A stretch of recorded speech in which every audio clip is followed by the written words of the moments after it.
పవన్ కళ్యాణ్ గారు రావటం మాకు చాలా గౌరవంగా ఉంది సార్. జీవితంలో ఆయన్ని ఫస్ట్ టైం చూశాను సార్. నేను జీవితంలో చిన్నప్పటి నుండి సినిమాల్లో ఫోటోల్లో చూసుంటాను కానీ రియల్గా ఎప్పుడు స్కూల్కి రావడం ఎప్పుడు చూడలేదు సార్. ఆయన ఎంత దయాగుణం కలిగి మా అందరికీ పాత కంప్యూటర్లు అందించారంటే ఆయన ఎంత మంచి హృదయం అయి ఉండిద్దో సార్. కాకపోతే మేము ఎంత బాగా చదువుకుంటున్నాం అంటే ఇప్పుడు మా కంప్యూటర్ వచ్చి నాలెడ్జ్ పెంచుకోవడానికి ఇచ్చినందుకు చాలా థ్యాంక్స్ సార్.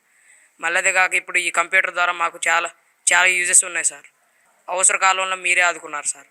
మాకు పవన్ కళ్యాణ్ గారు 25 చైర్స్ అండ్ కంప్యూటర్స్ ఇచ్చారు సార్.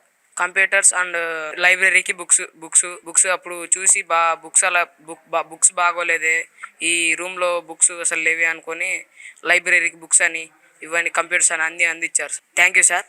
నేను మీ నుండి ఎక్స్పెక్ట్ చేసింది ఒకటే సార్. చిన్నప్పటి నుండి మీరంటే నాకు చాలా ఇష్టం సార్. నేను బాగా చదువుకొని ఈ కంప్యూటర్ ద్వారా నాలెడ్జ్ పెంచుకొని బాగా చదువుకొని నాకు ఒక ఐఏఎస్ అవ్వాలని గోల్ ఉండేది సార్. ఐఏఎస్ అయ్యి జిల్లాకి మంచి మంచి పనులు చేయాలని నాకు ఆశగా ఉంది సార్. నాకు అలాగే ఉంది సార్. కాకపోతే నేను చదువుకొని ఇప్పుడు నాలెడ్జ్ పెంచుకొని రేపు నేను ఎందుకు అలా కాకూడదు, అలాంటి స్థితిలో ఉండి నేను కానీ ఇలా ఒకరికి ఎందుకు సాయం చేయకూడదు నాకు ఒకసారి అనిపించింది సార్. ఒకసారి చదువుకొని మళ్ళీ ఉన్నత స్థాయికి వస్తాను సార్.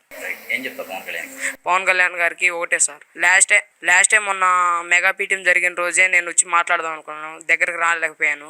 అది నా దురదృష్టం అనుకున్నాను. కాకపోతే ఇన్ని కంప్యూటర్స్ ఇచ్చారే మాకు చదువుకోవడానికి, నా ఇప్పటికీ ఆనందంగానే ఉంది. ఇచ్చారు కదా, thanks you sir. Thank you Pavan Kalyan గారు.